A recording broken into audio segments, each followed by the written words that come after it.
Good evening and welcome everyone. I am Hilda Wong-Du and I am the Program Committee Chair at the Winchester Historical Society.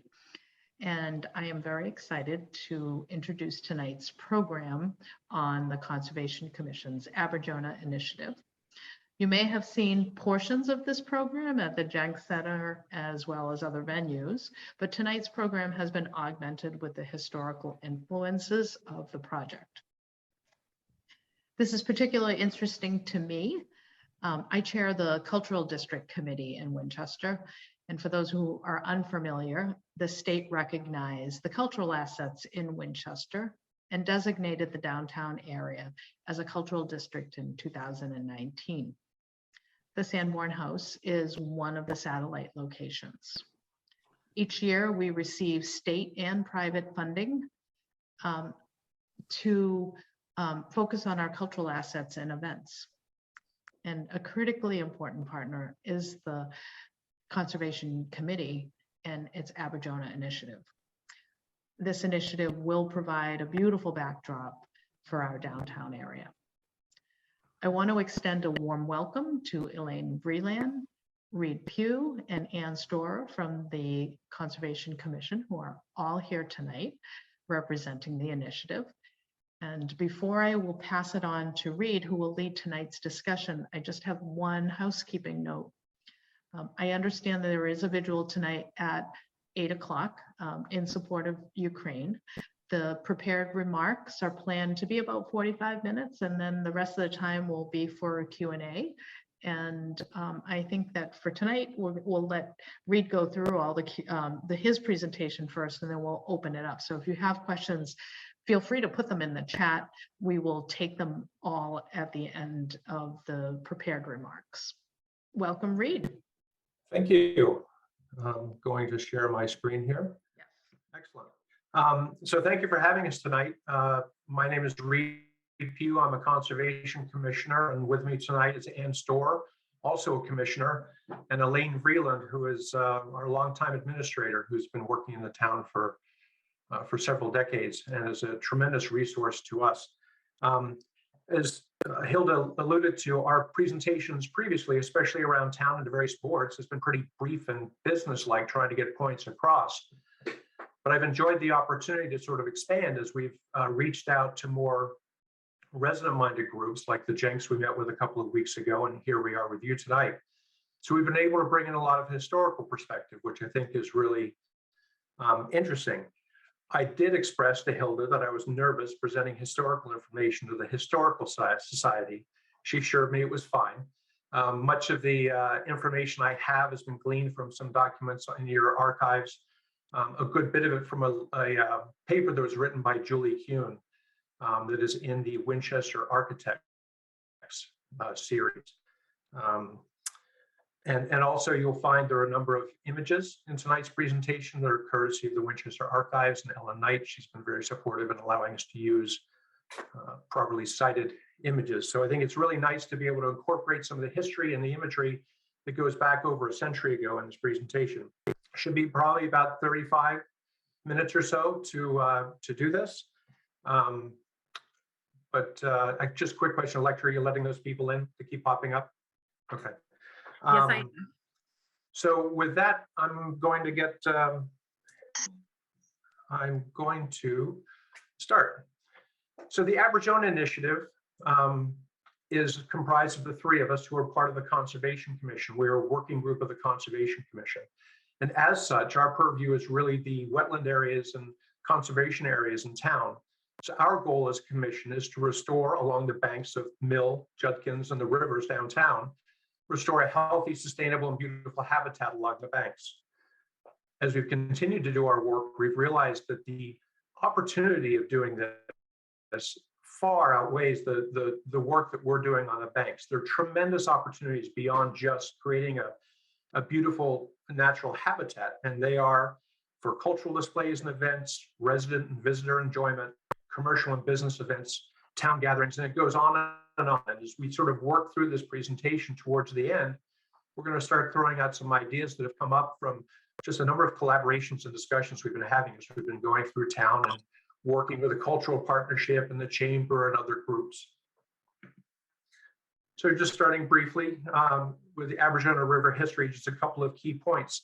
In 1909, as many of you probably know, Herbert Kellaway was hired by the town of Winchester, the Winchester Committee on Waterways, to assess the downtown waterways. That was a point in time back when he first came in. We, as the Aberjona Initiative, were started in 2015 with the support of the Select Board and started our work on Mill Pond. There's also been a landscape master plan, and I saw Julie snuck on the meeting just recently, Julie Riemenschneider on the Design Review Committee. She worked to create a landscape master plan back about 10 years ago that has helped to inform us as we've continued to move forward. So these are just a couple of points in time. I'm going to reference a lot of the images as we go through. This is Waterfield Bridge, looking at from probably the bank close to the Converse Bridge. Back before conservation regulations were put in place, when oftentimes the riverbanks were mowed and kept right down to the water, so there were no plantings. And if you think about it today, at least there were no invasive plants either. But this is how things were kept before a lot of the conservation regulations were put in place in later years. So I'm going to go and talk a lot about the history here for a little bit as we sort of build into what the Aberjona Initiative is doing. Many of you may be familiar with Herbert Kellaway. It's a name that gets thrown around town quite a bit. He was the center point, as I said, in 1909 when he was brought in to assess our waterways. He was born in England. He started as a draftsman in the office of Frederick Law Olmsted Sr. in 1882. He worked there for over 20 years. Through the death of Frederick Law Olmsted Sr., worked with Olmsted Jr. until he started his own firm in 1906. He did a number of projects, including a lot of parkway projects, including the development of our Mystic Valley Parkway back before he left the firm in 1906.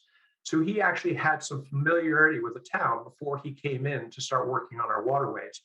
And in fact, when the Committee on Waterways went to Olmsted Jr. looking for someone to help the town with their waterways, they recommended Herbert Kellaway, who'd moved on to form his own firm, and he was brought in. The Committee on Waterways has already done a pretty good assessment, and I didn't know until I really went into this history how badly built up our rivers and ponds were with industry and tenements back in the years. There was tremendous amount of industry, from the mill to a brass foundry, a tannery, other businesses, many of which, as happened in that time, were polluting the water. Kellaway, when he came in, also noted bad sewage, stormwater disposal, and I have a couple of interesting quotes here, and here's one of them. In general, the water has a peculiar bluish look and had such an odor that no term could fit the condition better than to say it stinks. I think those are pretty strong words in 1909. But Mill Pond, because of all the industry that was there and the pollution, was in a terrible way, as was the Aberjona. We obviously had in later years even more issues that came in upstream, along the Aberjona. This just briefly, I just want to highlight each of these images. So this is before Converse Bridge, the image before Converse Bridge was built. That is a way that goes over, but it was, you're going to see in images later, Converse Bridge being constructed. So 1909, Kellaway came in. In 1914, he delivered the first of his plans, a comprehensive plan for the waterways downtown and even upstream, as well as the Civic Center. He got involved in the creation of roads, bridges. He added Converse and Waterfield bridges, Center Falls Dam. And really the central component to his work that was informed from his time at Olmsted was to use water to connect spaces throughout town. And this is what Olmsted was doing for years in creation of these parkways, creation of the Emerald Necklace. Those are just a couple of local examples. But back in the day before cars, it was important to create space that helped to connect people to green and nature and the local waterways. And his intent, Kellaway's intent in 1914, was to make, or actually was to continue to keep Mill Pond as the center of town, connecting it to waterway, connecting residents to the waterways and for recreational use. And it was a challenge because there was a lot of industry around Mill Pond and around the river. We'll talk about that in a second. I just wanted to sort of show this. This was actually Kellaway's initial drawing. It was done in 1914. And it's kind of neat to see what was in place at that time. The Unitarian Church was there. The high school, which is now Lincoln, Lincoln Elementary School, was here. It was a site for a new church, so obviously it didn't go in. The library would come in here. Town Hall obviously was still here, was here. The new police and fire station, we wouldn't call it new now, but it was back then. Northmark Bank. This is an area that's a lot of discussion now with some filings in town for redevelopment of what is being called 10 Converse Place. But back in the day in 1914, this was the laundry building, what we call the building that exists there today. We still call it the laundry building. Attached to it was a power plant. You'll see an image which will show a smokestack that comes from the power plant. And there was a Methodist church right where the grassy lawn is now that exists in that area. Here's the new dam that he would create, and I've got a little section where we're going to talk about that. Another important thing, and this is something I remember learning as Julie talked about this when I was first getting involved in this project. So much of his work was to highlight the important civic buildings around town. So we've got the police and fire station and town hall and high school and the church. He proposed to bring the post office down. It was up here on Church Street. He proposed to bring it down here, actually facing the river. It obviously didn't go quite here. It went right here on the corner. But this is, if you can imagine back in the day, I don't quite go back to 1914, but the post office, these were areas where people would gather and spend time. And so this was supposed to be a very high profile area where the post office was. And the channel obviously goes underneath Waterfield Bridge, and we know some of these areas down below. But this area, this was his focus. Admittedly, a lot of his plans, he has plans that go up to where the Skilling's Field is, up to Leonard Pond, up to other areas. He wanted to create other spaces, create connecting pathways and to connect these spaces so people could wander and recreate in the area. But this was his central focus, downtown. Here's an image of the creation of Converse Bridge, the creating of the channel and the bridge itself. The implementation was a challenge. Much of the land in this area around Mill Pond and along the river was private land. And there's a lot more to this, but I'm going to sort of gloss over it. But the challenge was for the town to actually purchase a lot of this land, remove many of the tenements, remove a lot of the manufacturing, the mill, the foundry, the tannery that existed along these waterways, to clean it up, but give the space back so that we as a town could appreciate our beautiful civic buildings, but also be able to appreciate these waterways. The dam removal, the dam that was actually created by the mill to power the mill, was removed, and it lowered the water level on Mill Pond, which was important at the time. Even back then, as development was happening along waterways, they had flooding issues, and it was something that Olmsted spent a lot of time on, was managing and mitigating flooding. We would, of course, revisit that 100 years later. But the dam lowered the water level in Mill Pond and allowed more space on the bank for people to access. Other private land was acquired upstream along the river, along Judkins Pond, to decrease development, and gives us what we have largely today, which is open space and a lot of public land, in these areas. Funny story about Center Falls Dam. I'm a horticulturalist and a landscape designer, so I do some design work, and this is an interesting thing that happened. I guess when it was developed, they realized that they needed to create a dam. So this image shows the building of Center Falls Dam. Converse Bridge has been built here already. They needed 110 feet of dam to properly hold the flow of the Aberjona River, but there wasn't enough space to create a 110-foot dam. And so here's the second quote from Herbert Kellaway from his papers. The provision requiring a length greater than was desirable might have proved awkward, except for an inspiration of a designer who took his compass and struck from one side of the bridge a semicircle, which measured over 120 feet on ground. It was a happy way out of a difficulty and made a beautiful feature in the setting of a park. Sometimes design is inspiration, and sometimes it comes out of necessity. And this clearly was the latter. And I don't think anyone would argue that Center Falls Dam is one of the centerpieces of our town and its beauty. And this is how it was created. Someone had to solve a problem.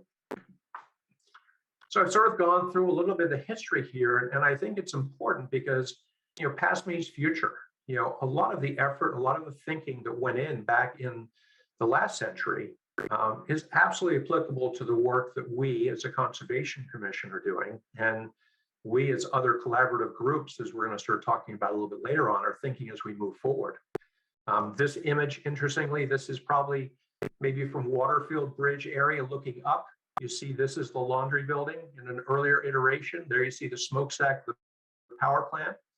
There's town hall. So one of the four of the key points that Callaway was working with, using water to connect spaces. This was one of the major proponents in the much larger plans that he had proposed up and downstream here. Providing an opportunity for enjoyment and recreation, removing a lot of the business that was and manufacturing that was along the water, so people, the residents, could actually appreciate this beautiful thing that we have that goes through town. His intent to make Mill Pond and to keep Mill Pond as the center of town, the focus of town. There's no denying that the common is an important part of our town. Mill Pond was always intended to be, at least from Callaway's perspective, the central focus of town. And to leverage the benefit of having these beautiful waterways that flow through our town. Many people would love to have these resources, that they could enjoy.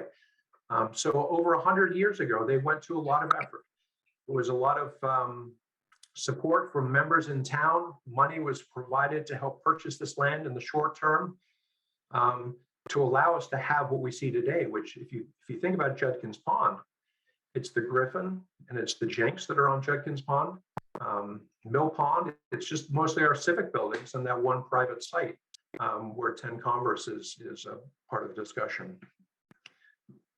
So now we've sort of talked about the past. So the Aberjona initiative, what is it? What is our plan? What are we trying to accomplish? Well, as members of the Conservation Commission, we're trying to restore visual access to our great resource that we have in town. That's what we've been doing largely over the last 4 years.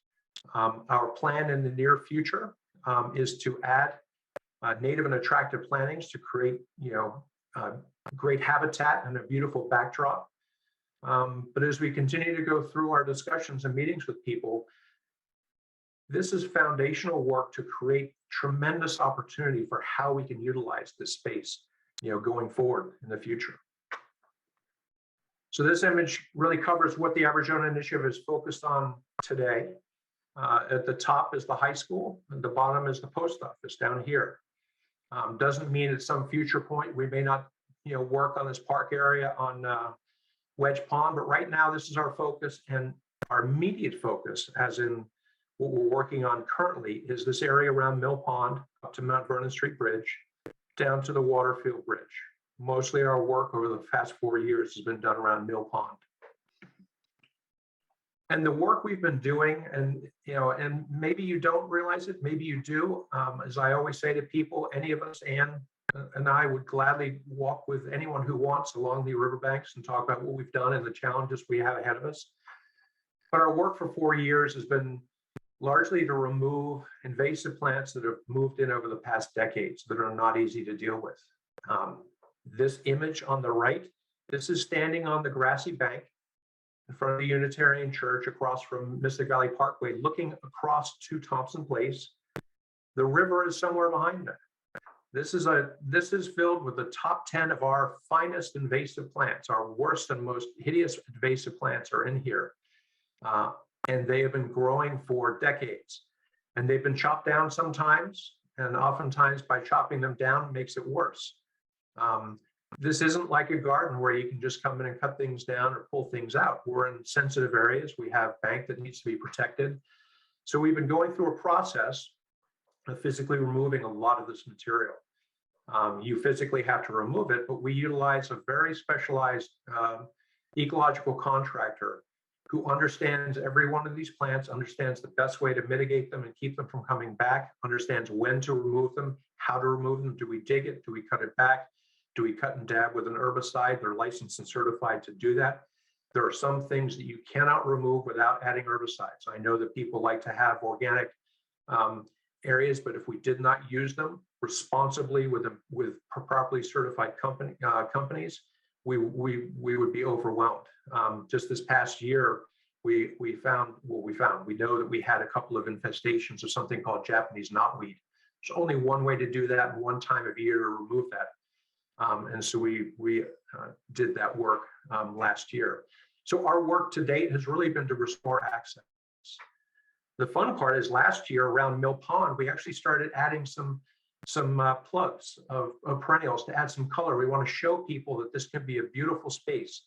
You know, a lot of people might think the native plants aren't necessarily always the most attractive or beautiful, but our hope is in the next year or two, people are going to start to see a lot of these plants mature. We're going to see some beautiful color around Mill Pond in areas that are easily accessible by the library, or this is on the dirt path that goes along Mystic Valley Parkway. As we continue to remove the plants, the invasive plants, we need to start replacing them with plants that will minimize the return of the invasives as time continues. So what have we done to date over the past 4 years that we've been working as a conservation commission? Some of you may not remember, but if you think about it, on Mystic Valley Parkway, if you're driving down Mystic Valley Parkway, for years, you could not see the pond. The yew hedge and the trees that were growing out of it, the invasive trees, obscured any view of the pond. And now, you know, hopefully many of you will drive by again over the next week or two and take a look to your right as you're driving down from, coming off from the fells or something, and realize that you can see the pond. You can actually see the reflection of the Christmas lights in the winter. And it's another beautiful view that we've returned. As I mentioned, the contractor we're working with, there's a very, very effective protocol that we have employed as to when and what and how we deal with the plants and the invasive plants. We don't just come in, it's not like weeding your garden. We don't touch certain plants at certain times of the year because it's a waste of effort and time, and we handle them another time. So it's a very, very detailed work. It's not something a landscaper can do. The technicians that we have that come in, I enjoy, and I know Ann has spent time with them too. You know, you could point to something, they know exactly what it is. They can name it botanically, invasive, native. It's really amazing to work with talented people like this. We've removed an immense amount of material. Maybe you don't realize it, but there's some areas, especially in front of the library, where there were a lot of obstructed views that have been cleared up, methodically removing a large amount of these infestations. And as I said, last year, we started adding some color, some flowers. Hopefully this year we'll start to see some iris, some monkey flower, some swamp milkweed, some fun things are going to start to show up and add color during the season. We as a conservation commission spent $40,000 of funds that we've collected over decades to prove the point, to prove that the work that we can do can have a significant impact. And it has, and people realize that it has, and it's great to know that. It was the major reason I came back onto the Conservation Commission, which was to help support the efforts that have been going for several years. And the challenge and the reason we've been going around and talking to all the different groups and boards in town is that we need to find a way to continue to fund this and to do the larger work. So we've been doing a lot of the invasive management. The larger work is to actually design and replant with on the banks of the river with plants that are going to sustain this environment and minimize the continued increase of invasives. We had a great meeting with the select board about a month ago. They have put us in for an earmark with the state, which is a great development. Doesn't mean we have it, but it's great that we have the town's eye on this as an important consideration. We're going to talk about this as we continue to go through the presentation. Some of the other interesting groups that have gotten involved and how this is sort of snowballing into a much bigger, idea. Judkins Pond, not to leave it out, our focus is clearly on Mill Pond today, but Judkins is much larger. It's got much more shoreline. It's going to be greater expense and effort to get it back. But it's an important part of our initiative, an important part of our downtown waterways. We've got, the Griffin Museum, one of the central parts of our downtown area on there. We've got the Jenks. We've got beautiful open banks. Unfortunately, they're obscured largely by a lot of this invasive growth. So our plan is to open up a lot of the view sheds, and provided that we can maybe get some of this funding to do Mill Pond, it will help to show that we can then build on some momentum and start working around Judkins Pond too. So there are two sort of imagination exercises I sort of do at the end, or one I usually do, and another one we're adding tonight. So the first one is, think about Mill Pond. Imagine Mill Pond. You can see it in this picture here. You can imagine it. Maybe you're standing on Converse Bridge looking back towards the library and town hall. In the spring, the town is doing some structural and aesthetic work to Converse Bridge. They're going to improve that, the crumbling concrete there. It's a great vantage point to look at the pond. Imagine being able to gather and stand there. Many of you might have been down on the dirt path along Mystic Valley Parkway. Now, this is an idea. This is not a proposal. This is an idea. Imagine if there was a boardwalk. A couple of people in town have had this idea of a boardwalk along that, raised above that dirt path that you can stand and look over the pond and gather. People can walk along behind. It's accessible from Converse Bridge down to the library. Some other people have been talking about an idea of creating tiered amphitheater seating on the lawn in front of the library. Again, this is an idea. This is not a plan. This is an idea. Imagine being able to lay a blanket, have a picnic, be able to sit and enjoy events on level land on the space in front of the library. And then 10 Converse Place. Who knows what's going to happen there? But it's private land. Imagine having space over there, open space that you could enjoy the pond and look across and be able to, from these areas, from all four sides of the pond. Imagine being able to view, this pond and the opportunity we have here. Now imagine 1,500 or 2,000 people being able to gather around Mill Pond.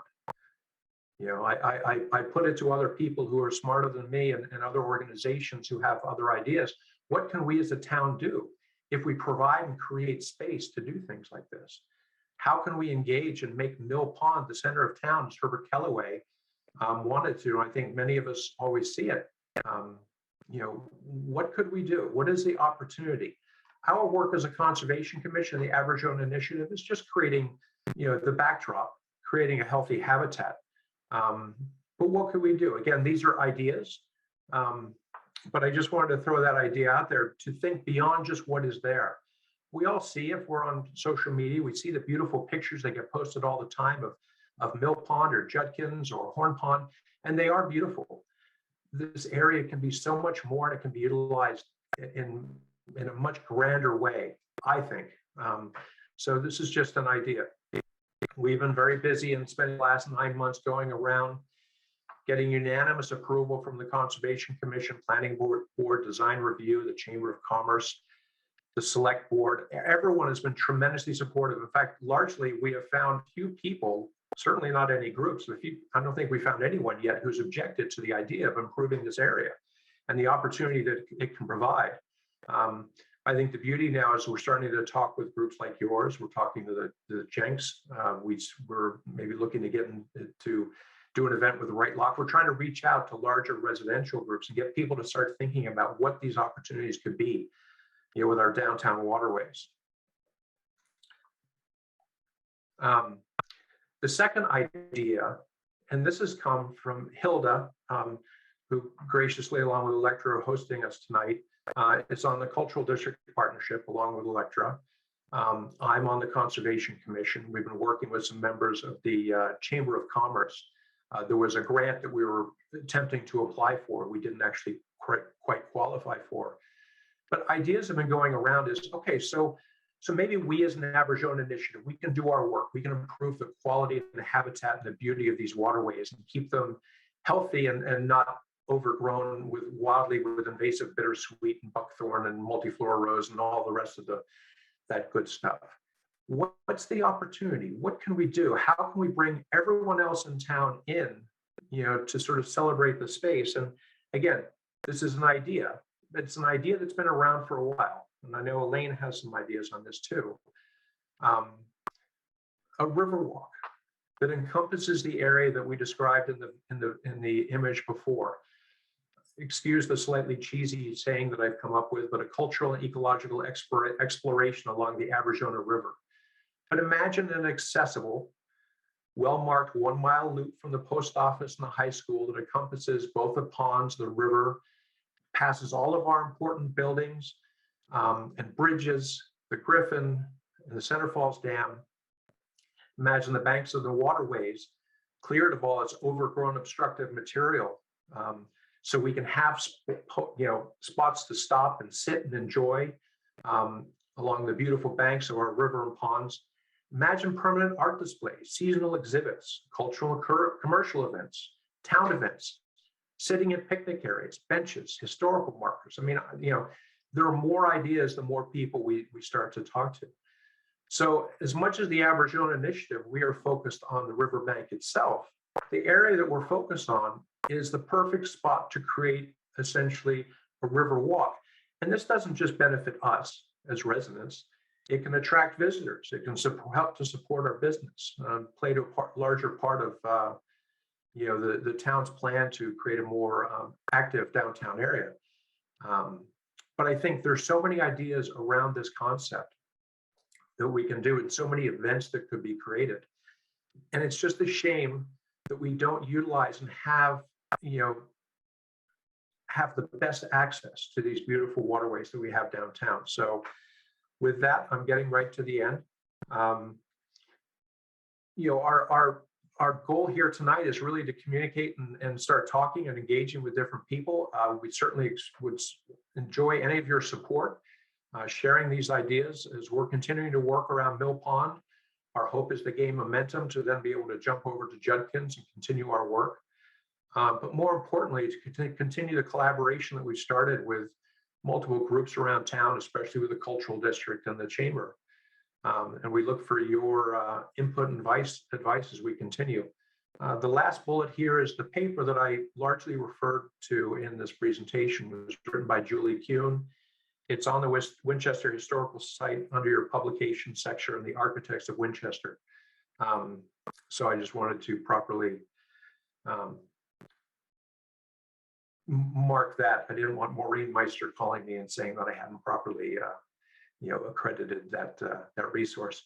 So with that, I'd like to open it up. Anne, Elaine, and I are here. Each of us has different experiences, and we'll take any questions or comments, and we'd like to spend the rest of our time engaging whatever conversation you would like to have on this.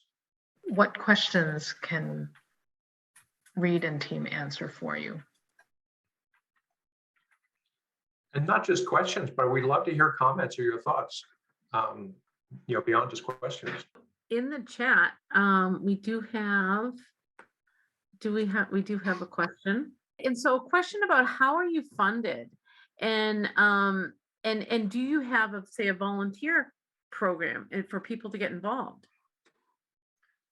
So that's been our challenge all along. So as I said during the presentation, largely our funding has come from monies that we've accumulated over the years as a conservation commission, over the decades, actually, as I said, to prove the point.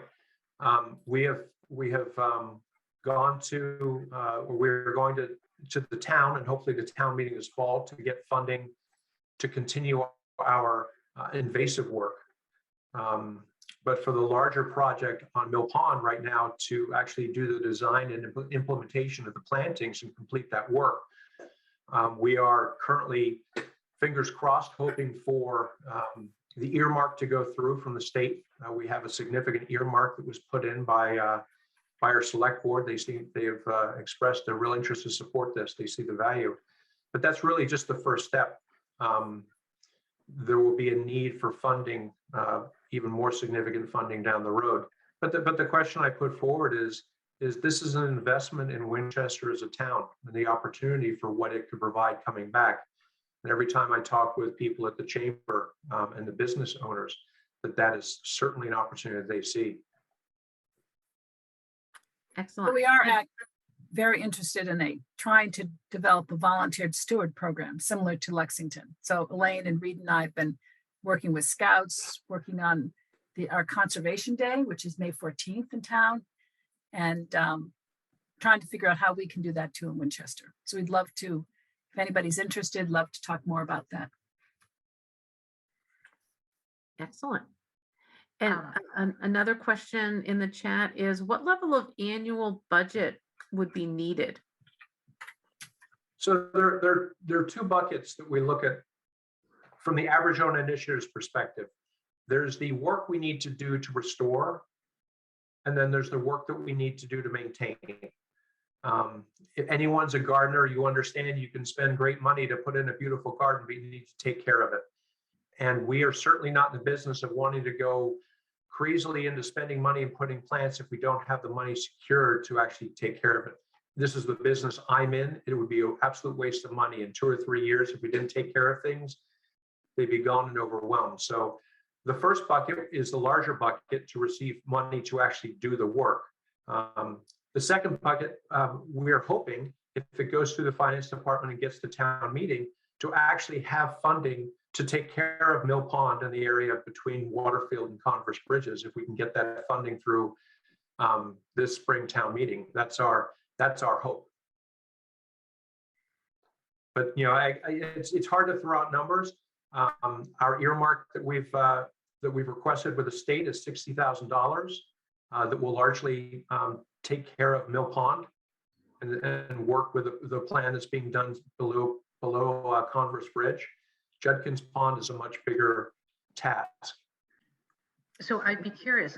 So one piece of information I wanted to add, and I think that Mary McKenna, she was on. I don't see her anymore, but I did want to give her credit for the Riverwalk, which is actually part of the cultural district. It was part of the paperwork to establish the concept of the Riverwalk, and I'd be curious if anyone has any feedback on that or ideas on, what people think. I think the concept is beautiful. And imagining on a beautiful spring day, being able to be out with your family and do that loop. Yeah, and largely, as Hilda and I have been working, the opportunities for cultural and art events, they're already happening. Unfortunately, the backdrop, and I think about the fences exhibit last year, it was a great exhibit. Unfortunately, some of the areas where those exhibits were so, the backdrop was so hideous of plants, you couldn't appreciate the resource that they were set up on. You couldn't actually see the river on one of them. And so that's really the goal here, is to create, I think of that area between Converse and Waterfield Bridges, just going down to the post office. That is such a missed opportunity. Beautiful river. You can't see the bridges. You should be able to look up under the Main Street Bridge, the Converse Bridge, and see the waterfall. You can't. And these are opportunities that are so missed, that are such an important part of the planning that went into this town, over 100 years ago. And the developers who own the block of buildings, they're very interested in trying to open up the view. I'm curious, as you did your research and looked at Kellaway's plan, how detailed was it? Did it include sort of the type of plantings that was imagined in these different locations? I'm curious what the historical perspective was. I dove only so deep. And I know that there's some rabbit holes, and I'm sure that if I had access to those files, that they would be there.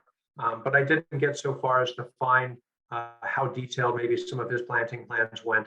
This is Julie. So the only plans I've seen have been master plan level drawings, so that they haven't had like species and things like that. Not to say that they don't exist somewhere, but I think what he did for the town was more, at least at first, on a master plan level. Reed, you mentioned that there is an event in mid-May. I think it was at the Aberjona Day. Can you share a little more detail into what do you usually do for that? Anna or Elaine, you want to handle that one? Elaine, do you want to jump in, or I could jump in? That would be Aberjona River Day, and we've done it for a couple of decades now. We started out literally just taking trash out of the river. And as time went on, as the culture changed, there was less trash. And so we moved on to other goals. And we moved on to the goal of removing invasive species. And we still do it. We still pull down vines. But that too has evolved into hiring someone or a firm to handle a lot of the plantings that are there now, handle a lot of the landscaping. But we still do the Aberjona River Cleanup Day every year, and we still pick up trash, and we still remove invasive species in areas mostly around Judkins Pond now, because Mill Pond has been pretty well taken care of. And we still do a little bit from Converse Bridge down to the post office. And we also take on areas below the post office. So we start with the center of town and we expand out in other directions. And sometimes if we have enough people, we'll even send people to other parts of town, such as Winter Pond, where they've done a lot of invasive species removal, and other conservation areas on the west side. You also have some schools that will join on that day. Oh, Right. schools send a lot of kids. Yep. So a group at school might say, hey, we want to work around Morocco or Vincent Owen, and they'll get together and join us on that day. And the key is that by all doing it on one day, the DPW will drive around and pick up all the brush. So a lot of when you clear, the hardest part is actually getting rid of this material. And, besides putting it in your car, it's difficult to do this, but they'll come with their truck. Elaine will post signs at each location for everybody who's signed up, and they'll go around to like 30 places in town, that day or the week after, and pick up all this brush. So it's really, really helpful to have the DPW involved. Awesome. So And sometimes if I get a group of people that say, we are a group who would like to do something, I'll find a place for them and we'll plan it ahead of time. And we'll get it organized ahead of time. So it's not sort of an off the cuff thing at 9 o'clock on Aberjona River Day morning. And how do people find out about that? Well, I have a list of people. I have a listserv. I send an electronic notification out about a month in advance. I notify the newspapers. I notify groups that notify their members. So if you wish to be notified and get the flyer, I just ask you to contact me at my town hall email, evreland@winchester.us. I'll put you on my mailing list and you'll get a notification and you can spread it among your own members. Awesome. Last year, we had a great group from the chamber that came and really helped, and they were ready to get outside and do some work. And it was great to have them. Yeah, I had a couple of comments if I could. Absolutely. First one is hopefully you're going to have an exhibit at Town Day to spread the word about this. A little plug for Town Day. Yeah, the only trouble is Town Day is after Aberjona River Day. Okay. But just the whole, just we'll put it publicizing up. the whole initiative, I think. Oh, yes, Definitely. definitely. Sorry, Yes, Reed. and I last think year we'll we had a definitely wonderful make that a table. component at our table at Town Day, yes. Mhm. Gotcha. The second comment was on Converse Place and the design renderings I've seen of that proposed project include a large plaza overlooking the pond. So even though it's going to be privately owned, I think the planning board has put some pressure on there to make sure that there's a large area to enjoy the pond there. So that looks good. But the other thing I was really excited about is this idea of a boardwalk along the pond on the Mystic Valley Parkway side. And I think, that makes it accessible. It makes sure that, I'm not a conservation expert, but it would seem to me it would be more friendly to the banks than trying to do a paved pathway or anything there. And I was wondering, what's the status of that? Has there been any design work or any proposals about how that's going to be funded?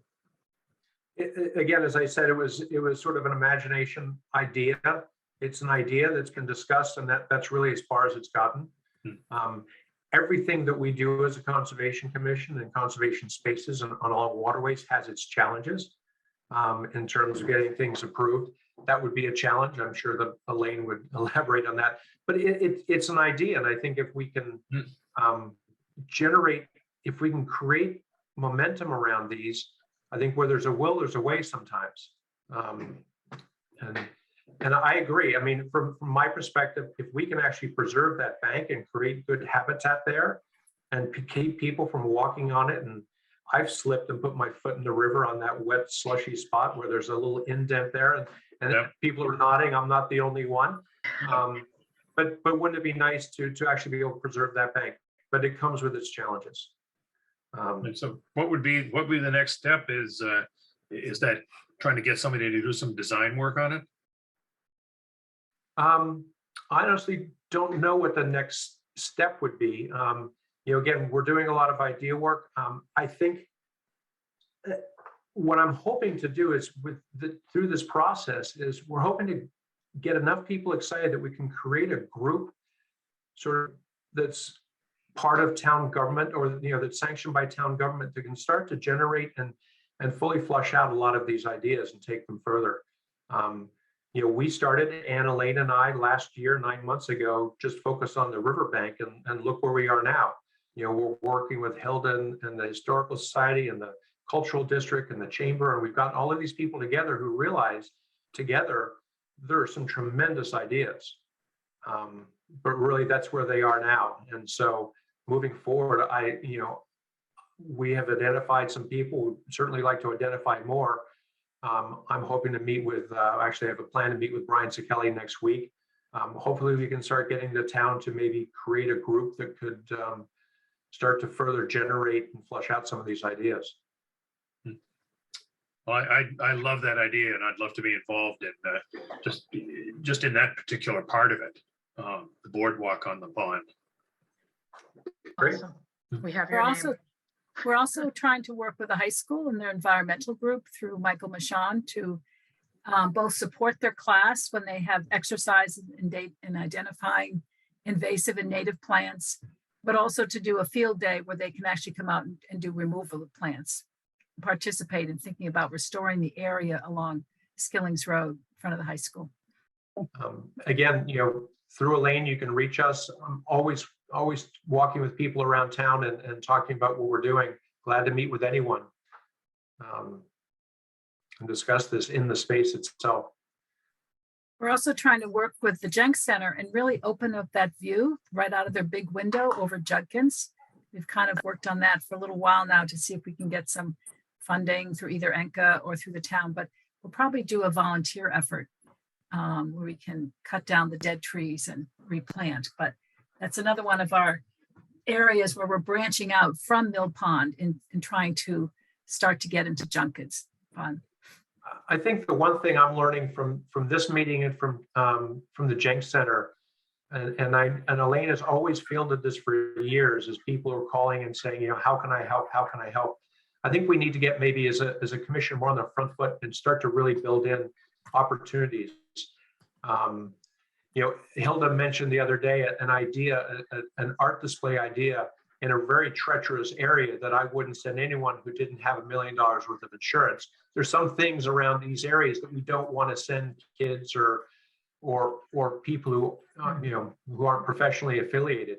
But there's always lots of opportunity. Elaine's always, there are always ideas for planting bulbs. That's a seasonal thing. In working with the actual implementation of the riverbank, I don't see why we couldn't actually have volunteer groups come down and actually plant some plugs and help us. I think that would be a fun way to get people involved. But I think through these meetings, it's important maybe we start trying to address the idea of how can we get people who want to be involved physically. Yeah, I'd like to add to that, and that our Aberjona River Cleanup Day is in the spring, but we've talked about adding another day in the fall. And really, it would be a fall planting season, which would be perfect for bulbs. So if you would like to be involved at that end of things, there's also that possibility. If we get enough people who are interested in planting bulbs, we could do something. I know, for example, Nantucket has its daffodil days, and they've planted enough daffodils in Nantucket that people take the ferry out just to look at them. So we could do something similar to that here. So Elaine, tell the story of the yellow daffodils that were planted a number of years ago that is trying to poke out along Judkins, and if we can clear it. Oh, yes. Now, yeah. That is true. There used to be quite a few more daffodils around Judkins Pond, from what I understand. And as Judkins Pond became more overgrown, it became more shaded, and the daffodils are not thriving as they used to. So this year we're taking a look at removing some of that overgrowth on Judkins Pond with the hopes that those daffodils will revive, and also with the hopes that once that area is cleared, that would be a really nice spot for daffodils or tulips. It would be beautiful along there. And that might be just the place for it. That sounds fabulous. And from the cultural district side, our Photoville exhibit this year is going to be much more centralized around the Judkins Pond area, mostly because we're trying to stay out of the common where all the construction is going to be. We didn't want to add more things that there. So we've been working closely with Reed to look at, ways that we can work together and have some cleanup around where our exhibits are going to be. But the other goal there is to allow people to get a chance to take a look at how it could be if we had permanent exhibits and so forth in the general area alongside. So the art along, as well as we'll be increasing some of the events that are happening as well, such as music, and we're looking at poetry and the like for during the summer months. And Got some good questions there. Yep. I just wanted to take a chance. We do work with the DPW very much. And I think Reed maybe has talked a little bit about it, but landscape firms, they just want to use their cutters and quickly come in and just shear plants. As you probably see your landscapes, they're not there to selectively figure out which one is a native and which one's an invasive. So we will partner with them to kind of come in sometimes and take out the big brush. And then we need to come back with specialized folks and people that we can just actually work on the plants. So they've been very helpful, but they really don't have a lot of staff to do the enormous amount of work that's needed in town. They have helped us. Yeah. A question in the chat is about donations. How could an I individual? just saw that. Yeah. I just saw that, and it's something we've talked about in our meetings over the past year, and I'm glad to have that because I just put the bullet point down. I think it's something we need to address and figure out how to handle going forward. How, can we set up a fund? What would the fund be used for? But Lane, do you have any further thought on that? Oh yeah, we can accommodate donations. We'll find a way. Yeah. No problem. But I think going forward, we have the ability to set up a discrete account for a discrete purpose. And that's not that difficult to do. So yes, we could accept donations and make And them we've work. talked about that. Yeah. I think the question is, how do we advertise it, right, Elaine? We haven't figured out really how to do it. We haven't figured out how to advertise it. And Town Day might be a good place to. Town Day, I was just going to say, Town Day might be just the place for it. We Yeah, we have, could have I think a flyer. we need to Put develop something on the ideas that- website. we do have a question. Deb Seymour? Yeah, I am. Question? Hey, Deb. I am careful about opening my mouth because I know where that leads me, as Anne can tell you. But one of the things that just keeps going through my head, and Reed, when you've talked about taking care of the invasives and then the plantings that you're doing, I keep thinking about Doug Talamay and National Homegrown Park and restoring the biodiversity of areas with natural plantings. And I think that there's a real interest in that, a blossoming interest. And what we do know about it is that if you plant native, it kind of takes care of itself in some ways. Particularly in fighting back invasives, that there are things that do that. And I don't want to preach to the choir here, but I'm just wondering if there's some way that this initiative can tie into that kind of energy around planting native. there doesn't seem to be, there's a couple of Facebook pages or groups, Planning Native Northeast, etc. And I think there's one in Winchester, but I think it's a real ripe opportunity to get people pretty excited about something like this, that if it was thematic, in other words, Right. let's restore the biodiversity to downtown Winchester and the riverbanks, and connecting classes, and I don't know, I'm just throwing that out. And again, I'm And I careful think where I, we're very in tune with you. And I just want to note that Fred Yen, as I notice, is on here, and I'm part of Yes. this Grow Local program. But what I think, and Reed and Lane, you can talk about, what we found is the select board that hasn't been the audience necessarily to promote the biodiversity when you're talking really funding to the capital committee. And so we've really looked at economic development and tried to kind of figure out a way, who's the right audience to do that to. But I do think there's a huge opportunity for volunteers in a stewardship program that would really help promote this. And Reed, jump in here in Elaine. and for Yeah. someone like myself, learning opportunities, so Right. volunteering Right. while you learn. I mean, Reed, I think at one point I reached out to you maybe a year and a half ago, or you piped in about our property and what we're trying to deal with here with every kind of invasive. And I just have no idea. I mean, we're trying to learn how to do it properly, including Japanese knotwood. So Ann hit it right on the head. Is, eyes would glaze over if we're on a planning board, or a no insult to any planning board members or select board meeting, if we focus Gotcha. just on native plants. Got it. It's absolutely, as Conservation Commission members, it's absolutely central to our thesis moving forward. When I mentioned the Riverwalk, it's a cultural and ecological tour, of the Aberjona. It's right for opportunities to bring out Winchester High School students for classes to maybe use, and forgive me, Julie, on the design review committee, if we ever were to have signage or anything that could explain what is here. Tremendous opportunities for doing that. Our intention is to make native plants sing initially along Mill Pond. We haven't gotten to that point yet. We're talking really just conceptually. We don't have a plan or design, but absolutely the native plant.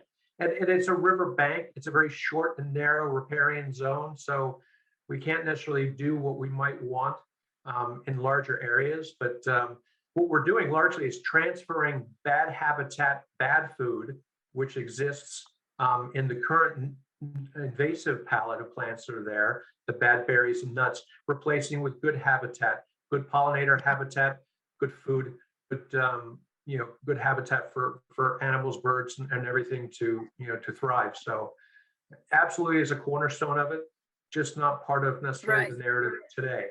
I have a vision of, I live next to Boot Boutwell. We've been friends for 40 years, and he leads a lot of the walks now at Bright Lock Farm, but he does walks he's very involved with the fells and Adirondacks. And so, but we could have a native plant walk where you could learn the names of the plant around Mill Pond. I think that would be wonderful on the Riverwalk. And if we could have some signs that identify. Yeah. I guarantee if we get to a point, I would love to have these plans would be available on our Conservation Commission website. Right. You can explain and the plants are there even individually. So all ideas, I think, down the road, we're still really at the conceptual level, I think, today. Okay. It's fun to be able to talk about the plants because we spent a lot of time trying to sell the project as an improvement for the town of Winchester, as an economic development, cultural benefit. Got it. But There's a question in the chat around the cherry trees along the parkway, and who's responsible for them and their care, because some may need more care and replacing right now. Do you know? Let's see. Cherry Which one? trees down along Mansfield or along Manchester? The parkway, the Middlesex. Yeah, I think along it's Mystic. Yeah, so it's not, isn't it Mystic Valley Parkway? yes. PCR, is that what it is? I can't Yes, remember the yes. new, yeah.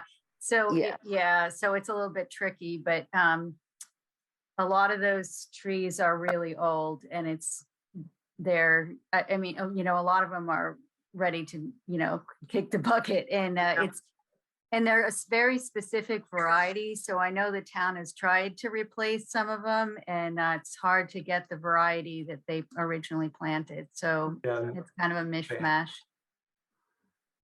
yeah. There's another question out there. Are there any thoughts about dredging Judkins Pond? When the level of river drops in the summer, it becomes almost an island, is unattractive. Interesting. In my research, this was the challenge even back in the day, 100 years ago. There was an idea, Julie, please, you know, I'm so glad Julie's here tonight because she has so much more information and perspective too, but there was actually a plan of creating a meadow in there, making it a permanent meadow in Judkins Pond back in the day. So it's not an issue that's new to the day.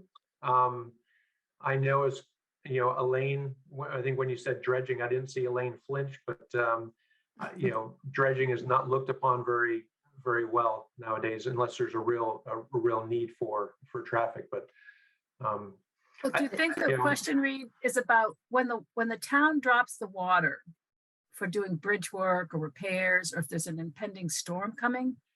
That's when you see it looking, you know, dried up, right? You have a little trickle, but that's done on well, but purpose. even in the summer, Judkins, without the water level low, can sometimes have an exposed area in the center across from Griffin. Oh, I see. Yeah. And I think that's always been there.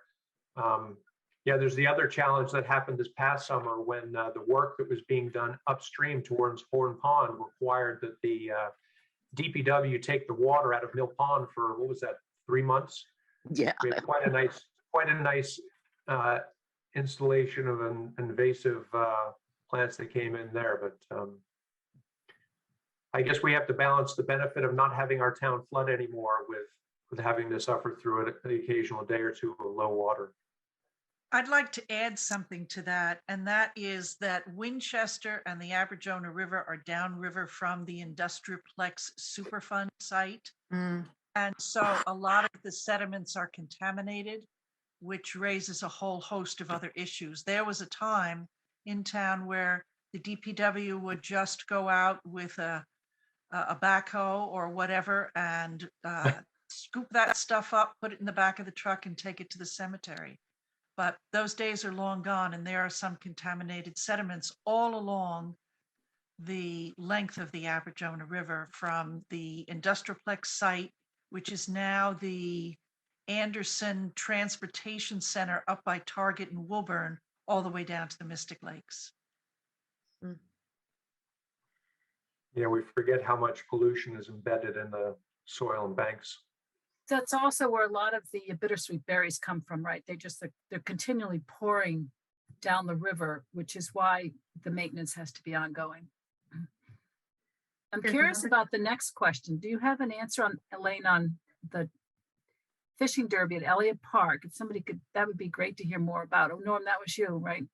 And you clear 100-foot section of the waterfront on Wedge Pond for the derby. Back in the 70s, you could fish the whole length of Elliott Park where there were no invasives. I don't know anything about clearing the river, the waterfront for any fishing derby this season. One of the problems we have in Wedge Pond, I will tell you, Elliott Park is on Wedge Pond, is that the banks are eroding.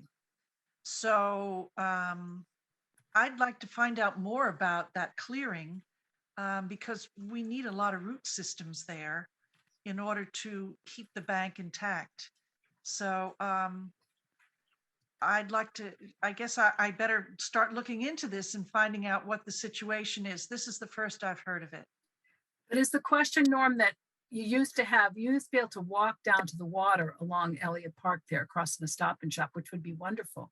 Now it's invasives all along the edge. Yeah, you can't even see the pond during the summer. Right.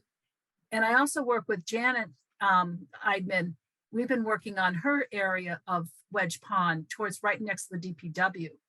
and to try to work with her condo to think about, you know, how they could expand that whole edge. But the DPW piece right at the neck going up Horn Pond Brook is just terrible. And the trash that collects there is really problematic. Well, this year, they're supposed to be replacing the bridge by the DPW this year. That's So correct. I'm sure Right. there's going to be a lot of clearing in that area Yeah. once that project gets going.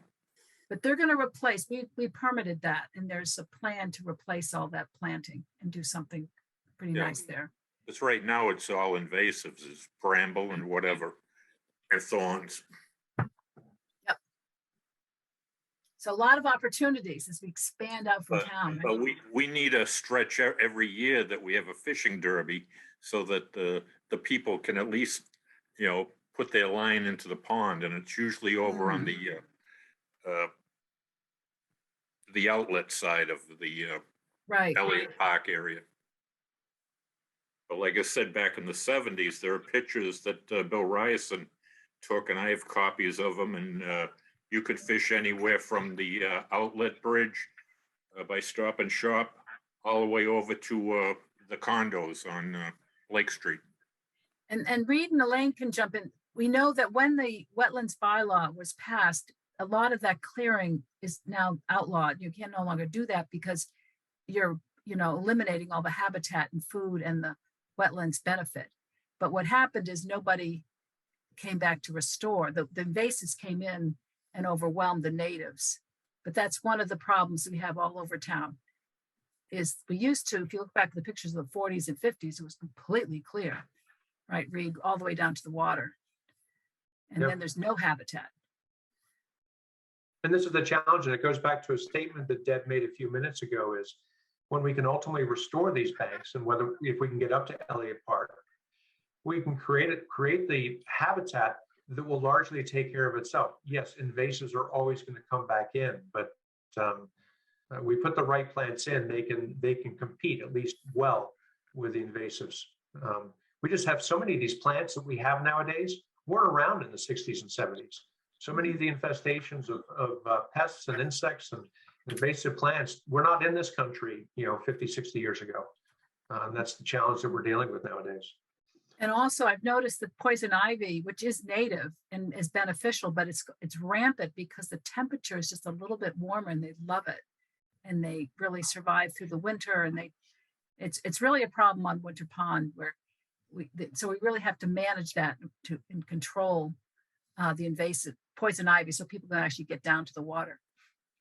But you're going to see other new plants, Reed, coming in, I suspect. And Julie probably knows more about this, of what we're going to be seeing migrating north. Okay, great. I don't see any other questions in the chat. Does anybody have anything else? I would just comment that I grew up on Bacon Street, a block away from the river, and have very distinct memories of brown foam and terrible odors. This would be back in the 60s or 70s. So we have come a long way, but the river, particularly in the summer, was really nasty then.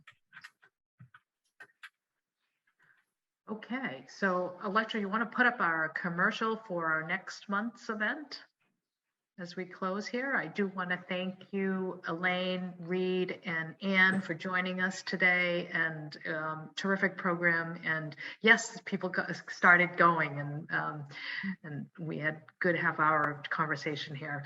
But I do want to make sure that folks are aware we have another event at the end of April next month. It's the Unity of Beauty Art and Frame about Herman Dudley Murphy and John McConnell, who is a Historical Society member and a prior board member, will be presenting. So I hope everybody is able to join us for that event. The emails are out there, or you can get to us at our website to do your registration. Hope you are able to join us. And again, thank you everybody for joining us, and Thank you have so a much. lovely night. Thank you. Thank you, for having guys. us. Thank you. Okay. Bye-bye. Okay, bye-bye.